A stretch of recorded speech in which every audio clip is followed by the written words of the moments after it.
Pagi harinya Rere berniat untuk olahraga di sekitaran komplek rumahnya. Dengan menghirup udara segar pagi, agar pikiran dan batinnya sedikit mendapat energi positif.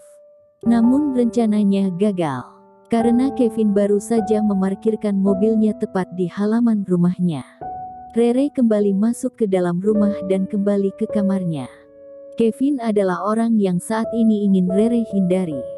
Percuma saja jika ia ingin melupakan Kevin, tapi ia selalu menampakkan batang hidungnya di hadapannya. Kevin turun dari mobilnya. Ia masuk ke dalam rumah Rere dengan mudah. Karena pembantu di rumah Rere sudah biasa dengan kedatangan Kevin dan tidak perlu bertanya terlebih dahulu. Lagian tidak ada perintah dari Rere jika Kevin tidak boleh masuk. Dan Kevin, non Rere ada di kamarnya. Baik Bi, saya ke sana dulu. Baik Den, kalau perlu apa-apa bisa panggil Bibi. Iya Bi, makasih. Kevin bergegas menuju ke kamar Rere. Sang pemilik kamar saat ini sedang komat-kamit agar Kevin tidak menuju kamarnya. Namun harapannya gagal, karena Kevin sudah berada di balik pintu kamarnya. Sayang, aku boleh masuk ya? Gimana lagi? Niatnya aku mau bikin perhitungan sama Kevin. Mungkin ini waktu yang tepat bicara sama dia. Gumam Rere sebelum membuka pintu kamarnya. Rere segera membuka pintu kamarnya dan menampakkan senyuman manisnya seperti biasa. Kevin pun masuk. Seperti biasa ia akan terlihat sangat tampan jika sudah memakai pakaian berwarna hitam. Apalagi sekarang rambutnya lumayan gondrong. Seketika ia tersadar, tujuannya membuka pintu bukan untuk memuji ketampanan kekasihnya. Namun, kali ini Rere benar-benar harus melepas dan putus dari Kevin. Seperti biasa jika Kevin sedang berkunjung ke rumah Rere, ia memilih menghabiskan waktu di taman belakang. Selain indah, suasananya pun sangat menenangkan. Tapi kali ini Rere gugup dan bingung harus mulai dari mana. Kevin pun menyadari itu. Ada yang mau kamu bicarakan sama aku? Tanya Kevin. Banyak. Tapi cuma 2 kaya yang akan aku ucapkan sekarang. Dan itu mewakili semuanya. Apa itu? Jangan buat aku penasaran sayang. Rere menarik nafasnya cukup panjang. Di satu sisi ia masih mencintai pria yang kini berada di sampingnya. Di satu sisi lainnya ia sangat membencinya saat ini. Ia tak bisa memaafkan perselingkuhan. Nafas Rere terdengar berat. Enapa sayang? Kita putus. Ucap Rere jelas terdengar di telinga Kevin. Kevin masih mencerna perkataan Rere yang secara tiba-tiba meminta mengakhiri hubungan mereka. Kita putus. Kenapa? Setidaknya sebutkan alasannya kenapa. Aku ada salah sama kamu sampai kamu minta putus begini. Ucap Kevin sambil menggenggam tangan Rere. Rere mencoba menahan dirinya agar tidak menangis saat ini. Ia sangat tidak ingin menunjukkan kesedihannya di hadapannya. Ia memberikan ponselnya pada Kevin. Karena ia saat ini sangat sulit untuk berkata apapun. Kevin mengambilnya dan membuka ponsel tersebut. Terlihat langsung tampilan sebuah video yang siap diputar. Tanpa bertanya lagi, Kevin menyentuh tombol play di ponsel Rere. Awalnya Kevin biasa saja. Namun beberapa detik setelah memulainya, Kevin langsung menatap wajah Rere. Ini gak bener sayang. Ini bukan aku. Pembelaan Kevin pada Rere. Video itu gak salah Vin. Lagian aku lebih mempercayai apa yang aku lihat. Jadi cukup sekarang kita putus.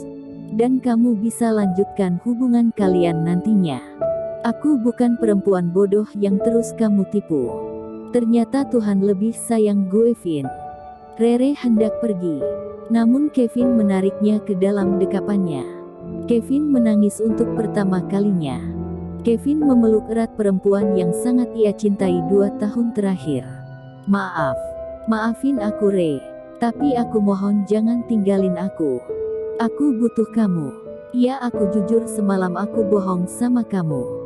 Tapi, ucapnya terpotong karena Rere berhasil melepas pelukannya. Cukup Vin. Ini hari terakhir kita sebagai pasangan kekasih.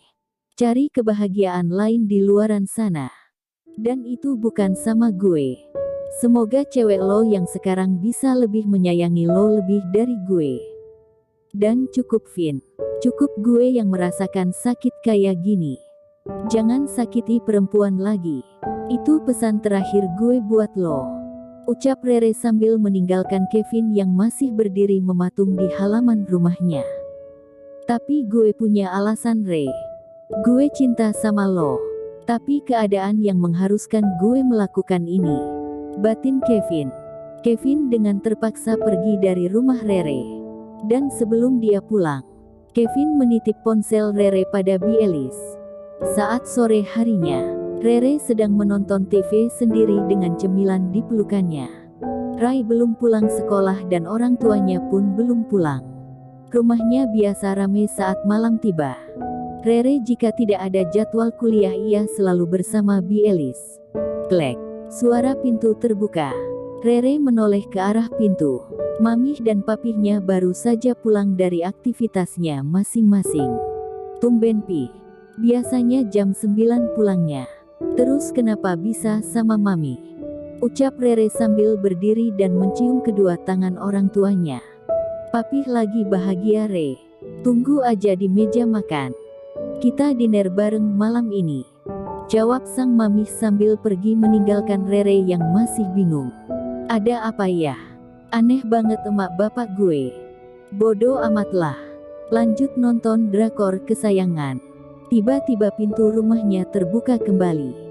Tampak sosok Rai masuk dengan seragam sekolahnya. Rai pun duduk di samping Rere. Tumben kak, nyemil biasanya diet lo. Lagi stres gue. Asal lo tahu kak. Lo putus dari kak Kevin malah tambah jelek bukannya cantik. Gak ada di kamus gue. Kalau gue tuh jelek, maksud gue gini. Lo nyemil kan? Nah. Otomatis nyemil kebanyakan bisa jadi gendut dan parahnya lagi muka lo nanti jerawatan. Iya juga ya. Nih. Buat lo. Bayi gue ke kamar. Mau aja lo gue kibulin. Haha. Saat ini seseorang sedang bingung dan sedih pasalnya ia baru saja diputuskan oleh pacarnya. Yaitu Kevin. Kevin sangat menyesal setelah Rere memergokinya selingkuh. Bukan tanpa alasan. Yang pasti itu semua ia lakukan karena keterpaksaan bukan karena nafsu dan ego. Ia pikir tidak akan ketahuan. Tapi akhirnya terbongkar pula. Kevin sedang berada di balkon rumahnya.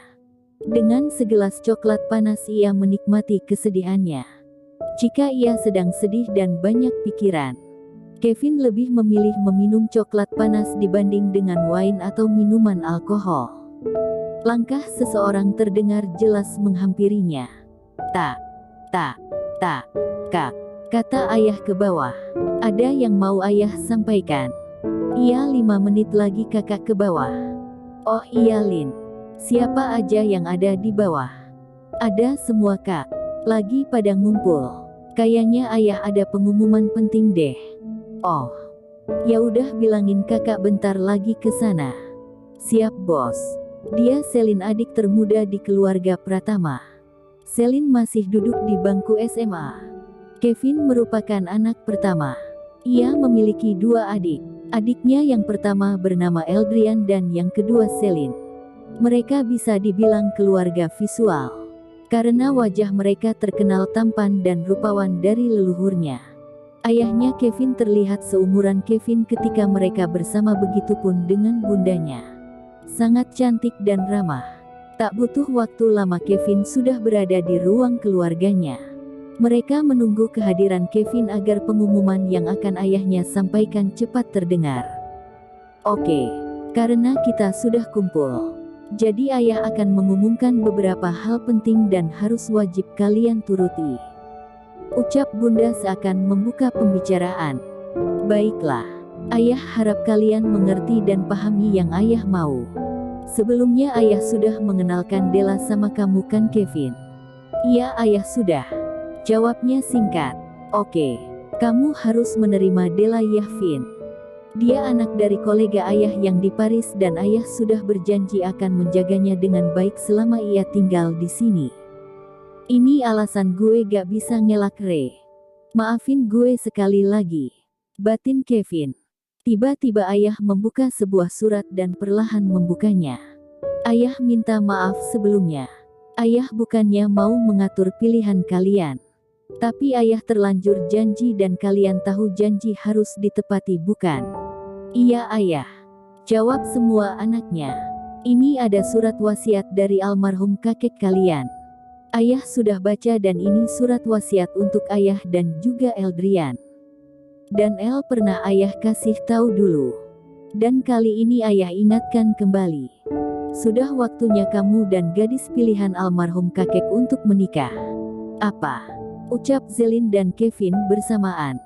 Ternyata bukan Kevin saja yang mengalami perjodohan orang tuanya. Malahan Eldrian sudah dijodohkan dari mereka bayi. Kevin teringat kembali dengan Rere kekasihnya. Mungkin mantan kekasih. Sangat menyesal dirinya telah menyakiti Rere. Tadinya ia akan menceritakan semua tentang perjodohan ini. Dan semoga Rere bisa mengerti. Bukannya ketahuan selingkuh seperti ini. Mungkin jika Kevin akan menjelaskan semuanya sudah terlambat karena dirinya sudah jelek di mata Rere.